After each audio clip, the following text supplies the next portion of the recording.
Hello everyone, I am Uriah Heep, and this is the Author's Matrix Great American Novel Series. We move on with our novel to Chapter 7 of The Village Idiot. In Chapter 6, as you recall, Old Man Way had passed away. Addison was distraught, but he needed to move on and go back to college, the university, and get back to work, and thus he did. So, without further ado, let's dive into Chapter 7 of The Village Idiot. Chapter 7. Following his father's death, Addison grew increasingly morose every time he thought of the fate of humanity. He returned to his studies and completed his first year of college, excelling far beyond the rest of the university's population and his professors' expectations. This won him numerous accolades from the entire faculty, and even high praise from Dean Bugg at the awards ceremony after the cessation of classes at the end of the spring term. "I predict," Dean Bugg pronounced at the ceremony as he introduced Addison to the large gathering seated before him, with his usual solemnity and grace, "that Addison Way will make this university proud and make quite a name for itself in the world of science one day. I have never met a student who had such a bright future as this young man. He will bring much honor to this hallowed institution." While there was seemingly high praise for Addison in Dean Bugg's words, there arose a slight murmur amongst some in attendance. It became evident to them that Dean Bugg was praising himself and the university for the benefit they would derive from Addison's future successes in science. This slight did not go unnoticed by Addison, but fortunately, his mother did not notice it as she was too proud of her only remaining son to pay too close attention to Dean Bugg's exact words. While Addison excelled at his studies, he did not abandon his furtive research after hours, and in his makeshift lab secured behind his house. Although Edmund Way had secretly recovered a glass of fresh, clean water from the shed before he passed away, thankfully, Adele did not question her late husband about his discovery, and never thought to delve into the subject any further with Addison at that time, or ever since. The worry that kept Addison awake most nights for months, when he feared Professor Underhill had read his cryptic notes, had thankfully passed. The professor had never broached the subject with him again in the following months, so Addison believed that he had yet to be discovered. Given the safety of secrecy that Addison believed securely enveloped him now, he boldly expanded his study of water in his second year at the university. He spent more time in the wilds behind his house, up in the highlands, studying the animals and securing samples of the clean, chilled water from the many streams that flowed throughout the highlands. He spent countless hours in his lab, experimenting to replicate the seemingly pure water of the wilds. If humanity were to discover the benefits of clean, purified water, there must be a way to produce this water on a massive scale. Addison reasoned that it was unrealistic to have the entire village of Crumbly hike up into the woods surrounding the town and avail themselves of the clean water for all their needs. He must find a way to cleanse all the water that fell naturally from the heavens to make it available to everyone. He was sure it would transform the entire human race if he could come to his engineering miracle, and people could use this fresh, clean, pure water for everyday needs. He believed that the health ills of the populace would vanish forever if everyone could have access to this pure water. Indeed, humanity and the entire scientific community would embrace his findings once he could gather all the necessary data and evidence and present it to the most important people in society. Addison was filled with almost delusional optimism as the summer unfolded before him. He had a growing certainty that the effusive praise he received at the awards ceremony was predictive of the approbation and support he would eventually earn at the university from his professors and Dean Bugg. He had arranged to take a summer class to retain his access to the laboratory facilities at the university, as his research was becoming increasingly complex, and the shed he had fashioned as a makeshift lab for his studies had long outgrown its scientific usefulness. However, the dreadful memories of his first year at the university resurfaced when, upon entering his class as the summer term commenced, he encountered the figure of Jake Holzapfel across the room as he chatted with his classmates, back turned to the door. Addison felt a sense of dread as he came to an abrupt halt upon seeing Jake. There was no escaping, as this was the only class he could take in the summer term, and his research needed to trump his need to avoid his nemesis. Carefully, Addison went to the back of the classroom, hoping Jake would not turn around before he could safely position himself out of view. This was not to happen as Jake wheeled around when Addison began to make his way down the first aisle. Jake smiled broadly at Addison and ceremoniously welcomed Addison to the class with a friendly wave of his hand. "I see no way to avoid that scoundrel," Addison murmured to himself as he took a seat tucked away in the far back corner of the room. His choice of seating did not go unnoticed by Jake, who, despite the lively conversation he was currently engaged in with a classmate, spied on Addison's choice and noted it. As his discussion ended abruptly with his new friends, Jake upended himself from his chair and went to that lonely corner of the classroom where Addison had planted himself in the only seat available, directly across the aisle from Addison. "Chum!" Jake chortled as he extended his hand in friendship to Addison. It was as if the animosity of last term that shredded any semblance of a relationship had never occurred, at least in Jake's mind. "How's tricks, mate?" Jake continued as his first comment did not garner a response. The grin on Jake's was equally disturbing as the words he uttered. There was a falsity about Jake Holzapfel that bothered Addison a great deal. He did not trust Jake or suffer his abject ignorance on so many subjects. He reasoned that Jake had been raised with an inordinate wealth and undeserved approval from those around him. The wealth of Jake's family and their ancestors' interest in the British slave trade of long ago gave his family a certain prestige and power, even in the modern age.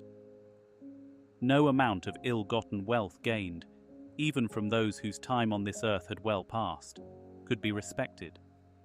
Perhaps if the Holzapfel heirs had utilized that wealth in future generations for the good of their fellow citizens, society could have forgiven them, but that was not the case. While slavery was all but outlawed in the kingdom for centuries, the prevailing attitude that welcomed that heinous activity was still being given form in their descendants of today. "Hello, Jake," Addison finally uttered under his breath. Jake slapped Addison on his shoulder and grinned. "What great luck we're taking the same class this summer," Jake said through his ever-expanding grin. "Luck, indeed," replied Addison. Addison privately wondered how Jake was still enrolled in the university. He was an absolute dullard, evincing no academic ability aside from buttering up teachers and flaunting his family's wealth, which included the new library recently dedicated to his father. A carefully placed donation was instrumental in Jake's continuing to attend the university.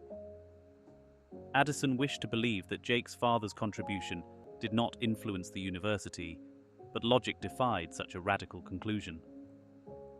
It was unclear in Addison's mind why Jake was so overly pleasant to him now. They had parted on such terms that he was convinced that Jake would no longer seek his attention. "I just got reinstated, chum," Jake offered. "Last semester was not kind to me, but I convinced Dean Bug that I am a scholar at heart, and he allowed me to enroll in a summer class to prove my worth." It became clear to Addison that this was why he did not encounter Jake after brushing up in the cafeteria last semester. Jake had been placed on academic probation for the remainder of the term, and his father's donation had freed him to return. Addison turned his attention from Jake to the professor, who had just arrived and begun the class. It was a welcome relief, as his shunning of Jake was justified as the class started. The class was tedious for Addison that first day of the summer session, as Jake's presence annoyed him to the point of distraction. He could not prevent his mind from wandering back to that incident with his father, who was at the precipice of an untimely death, throwing Jake Holzapfel's name in his face, while knowing that this scoundrel had betrayed him to his family. It was obvious to Addison that Jake now knew full well that he had been actively studying the properties of water. This moronic figure sitting astride him in this class had trespassed onto his property, spied on his experiments in his shed, and informed his parents of this activity.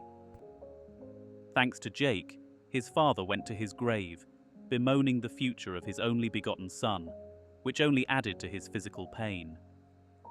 As the class ended, Jake turned to Addison, only to see an empty desk beside him. Addison had stealthily exited the room unbeknownst to Jake by design. Jake had planned to butter up Addison upon his initial sighting of him in class, then later turn the screw tighter and tighter on Addison's research every time they crossed paths, which would be a great deal if Jake had anything to do with it. The revenge he sought after their previous meeting in the cafeteria drove Jake along with the sense of himself as vastly superior to Addison by virtue of his elevated standing in society. There was a punishment to be meted out, and Jake was determined to soothe his ego by doing so to the lowly Addison Way. It wasn't until late in the summer semester that Addison had to endure the presence of Jake. Although Jake had regained his admission to the university, his enrollment in the summer class was merely a passing fancy, and he never appeared in the class after that first day. This gratified Addison and enabled him to absorb the knowledge presented unmolested. As much as he enjoyed the course, his furtive research in the lab after hours gave him an unparalleled opportunity to further his research, and he took full advantage. As the end of the summer term fast approached, Addison had successfully replicated the pure, clean water he found in the highlands in the lab. His research proved that his water was more pristine than the water he gathered from the streams. The water he cleansed in his lab was free of any impurities. He wept as he poured the crystal-clear water into a glass before him. The water was nearly indistinguishable from the sheer glass itself. If one was not told in advance, there was almost no way to see if the glass was full or empty. Aside from the clarity present, Addison's analysis of the water gave evidence that there were no impurities to speak of present in the water. After he composed himself, he dared to take a sip of the pure water set before him on the lab table. Although he was sure of his water's value for a person's health, he hesitated to take his first drink. He was affected by the thousands of years humanity subsisted on putrid sewer water, and even though he was sure that the pure water set before him would only do him good, it took the better part of 5 minutes before he had gathered sufficient courage to drink it. He had not sampled any of his purified water until that moment, and feared a terrible burning sensation or paralysis from the water. During the moments he hesitated to take his first draught of water, many things passed through his mind. He thought back to his early childhood as he watched his older siblings, one after the other, succumb to disease and decline as each one perished.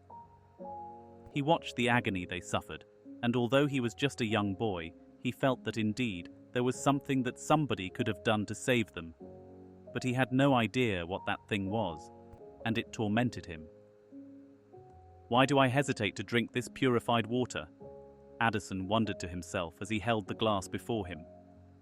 Not until that perilous moment had arrived did he finally realize how much everyone, including himself, was affected by the world's ways.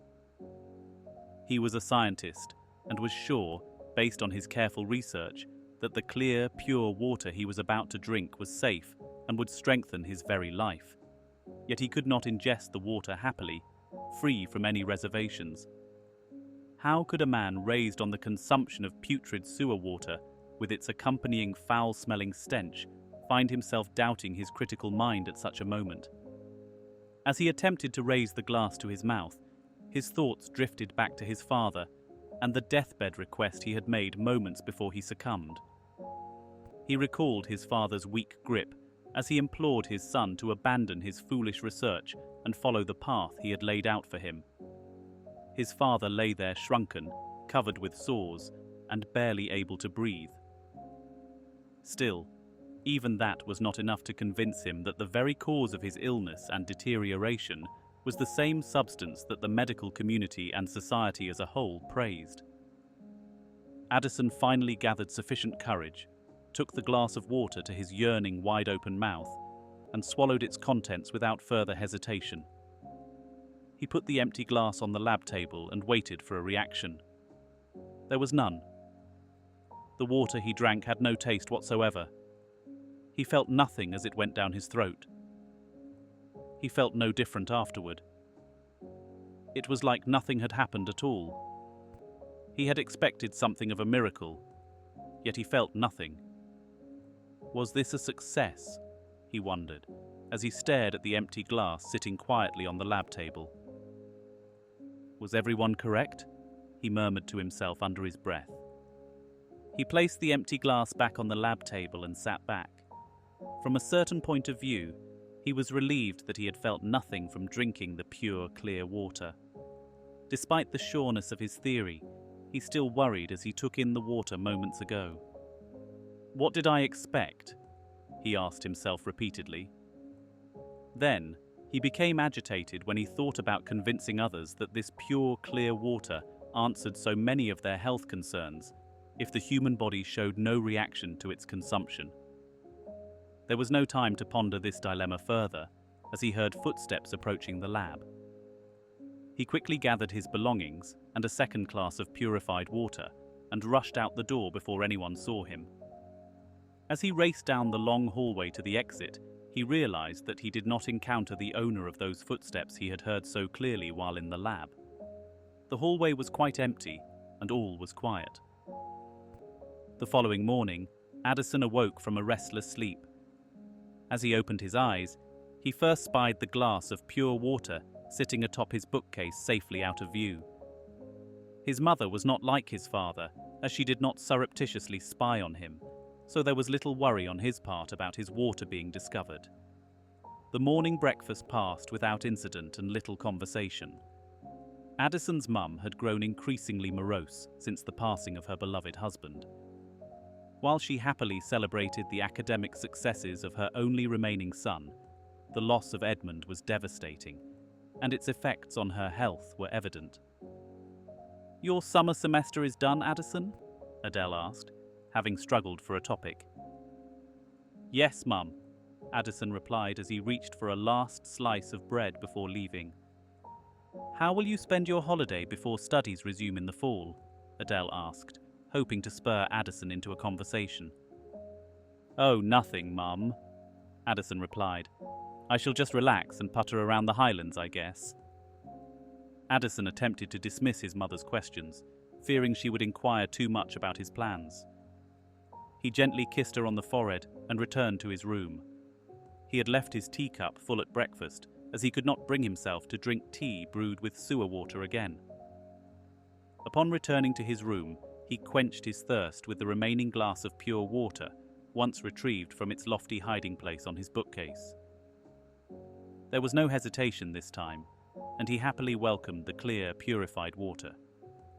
Again, like in the university lab, drinking the water had no taste or effect. It was as if he were drinking nothing, yet it had substance.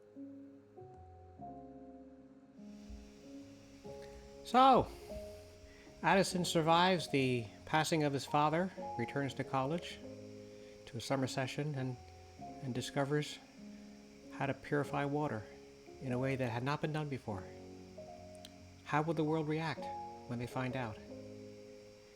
Well, that wraps up Chapter 7 of The Village Idiot. We'll see you next time for Chapter 8. And we say here, goodbye, good luck, and we'll see you next time on the Great American Novel Series. I am Uriah Heep, signing off.